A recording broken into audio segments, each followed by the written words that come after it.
नमस्कार, प्राध्यापक बीजी मांगले, जागर टाइम्स मध्ये आपल्या सर्वांचं स्वागत आहे. फडणवीस साहेबांच्या गळालेलं अवसान पुन्हा सावरलं गेलं. शिवसेना आपल्या बाजूला, राष्ट्रवादी आपल्या बाजूला केलेली, काँग्रेसमधील बहुतांशी सगळे नेते भारतीय जनता पार्टीत सामील केलेले. असं असतानाही लोकसभा निवडणुकीत भारतीय जनता पार्टीला मोठा धक्का बसला. त्यामुळे भाजपचे शीर्षस्थ नेते राज्यातील नेतृत्वावर म्हणजे देवेंद्र फडणवीस यांच्यावर नाराज झाले असल्यास नवल नाही. फडणवीसांचा आत्मविश्वास बघता बघता संपून गेला. संपूर्ण राज्यातील प्रमुख नेते आपल्या बाजूला केलेले असतानाही केवळ शरद पवार आणि उद्धव ठाकरे या दोघांनीच विरोधात खिंड लढवली आणि ते जिंकले, आपण हारलो. ही परिस्थिती फडणवीसांना मिळालेला प्रचंड आत्मविश्वास जो होता तो पत्त्याच्या बंगल्याप्रमाणे कोसळला असं म्हणावं लागेल. मित्र, लोकसभेला 42+ किंबहुना सर्वच्या सर्व जागा बीजेपी आणि सहकारी पक्ष मिळवतील अशी गर्जना देवेंद्र फडणवीसांनी त्यांचे सहकारी करत होते. पण नाममात्र 17 जागा बीजेपीला मिळाल्या, त्यांच्या सहकारी पक्षाला मिळाल्या आणि फडणवीसांनी मिळवलेलं अवसान पूर्णपणे संपलं, गळालेच. फडणवीस सैरभैर झाले. नेमकं काय करावं त्यांना समजेना. पोटातलं दुःख सांगायचं तरी कोणाला. हुशार असतात ही मंडळी. गिरीश महाजन सर्वात जवळचे म्हणून त्यांच्यावर पण त्यांच्यावर त्यांचा पूर्ण विश्वास नाही. आपण अनेक बाबतीत बघितलेला आहे. काही आमदार आहेत पण त्यांची कुवत नाही अशी त्यांची भूमिका आहे. अशा परिस्थितीत त्यांच्याशी जर चर्चा केली तर मुख्य मुद्दा विरोधकापर्यंत जाऊन पोहोचेल, तो सार्वत्रिक होईल. फायदा तर होणारच नाही, उलट त्रास होईल. यासाठी त्यांनी काय करावं हा विचार केला. त्याला एक सुंदर कल्पना सुचली. बघा किती हुशार आहे. मंत्रिमंडळाचा राजीनामा देऊन बाहेर पडण्याची हूल उठवायची आणि काय परिणाम होतोय बघायचा.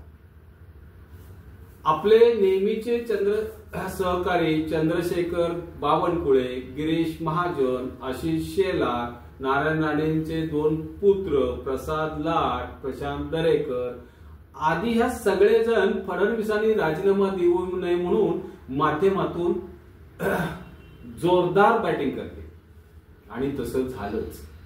सरकारमध्ये राहूनच भाजपचे संघटन सांभाळावे अशा पद्धतीची माध्यमातून जोरदार मागणी ते करू लागले. हे अर्थात हे सगळं फडणवीस साहेबांनीच पेरलेलं होतं. माध्यमांनी ही गोष्ट दिल्लीपर्यंत नेली. शीर्षस्थ नेतृत्वाच्या कानावर गेली ही गोष्ट आणि अपेक्षित परिणाम झाला. देवेंद्र फडणवीस साहेबांना बऱ्यापैकी क्लीन चिट मिळाली.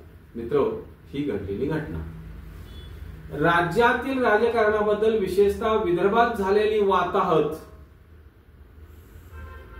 अनेक कारण जबाबदार होते असा रिपोर्ट यांनीच बनवला, तोच पाठवला गेला आणि याने असं सांगितलं की आपण ब्राह्मण समाजाचे असल्या कारणाने आपल्याला टार्गेट करण्यात येत आहे.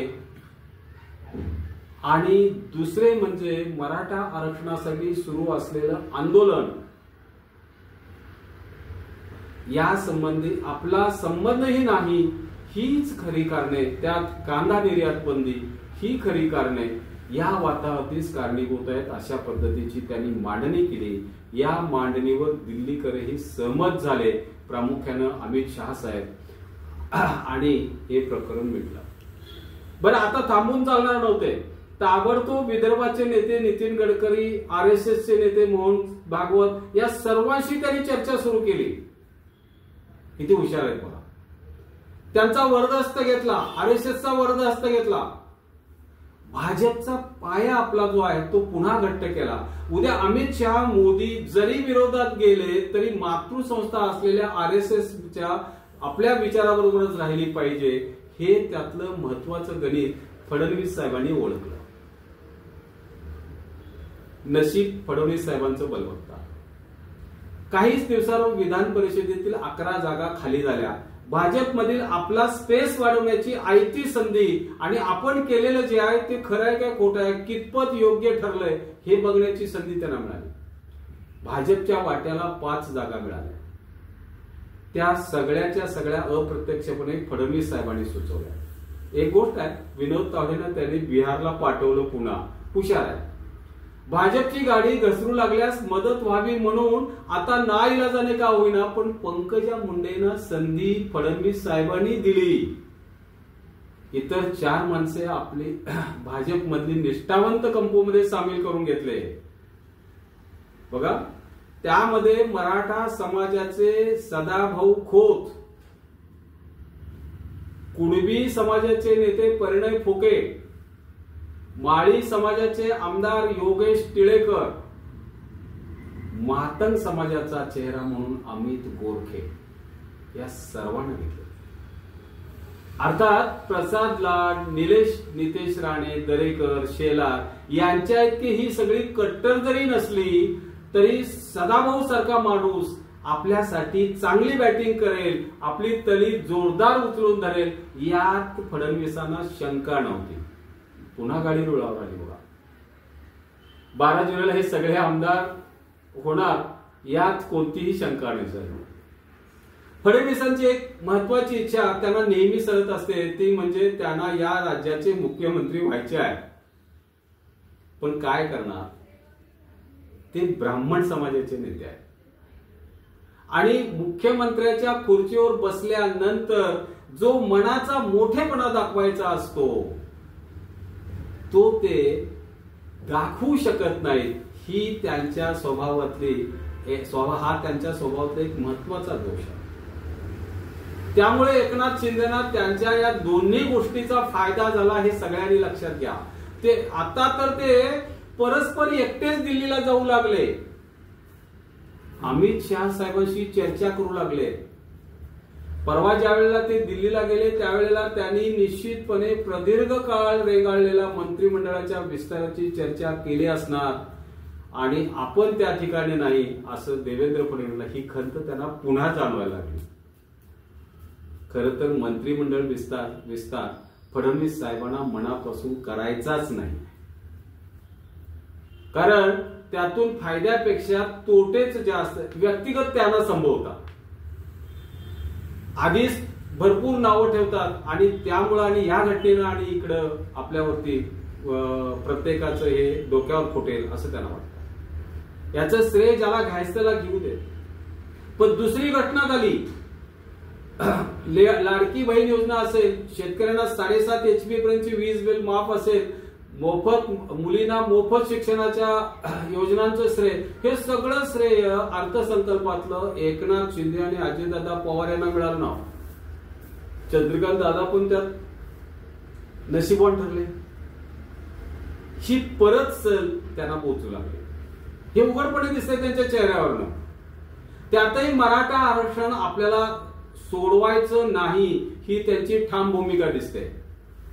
मुळात आरएसएसची मूळ भूमिका ही आरक्षण विरोधात आहे आणि आरएसएसच्या तालाने राजकारण पुढे जर न्यायचं असेल तर सर्वच आरक्षणाला विरोध करावाच लागेल हे फडणवीसांना चांगलं माहिती आहे. आरएसएसच्या पाठिंब्यावर राजकारण करणाऱ्या किंवा बीजेपीच्या पाठिंब्यावर राजकारण करणाऱ्या ओबीसी नेत्यांनी वेळीच सावध व्हायला पाहिजे, कारण हा त्यांचा मूळ गाभा लक्षात घ्या.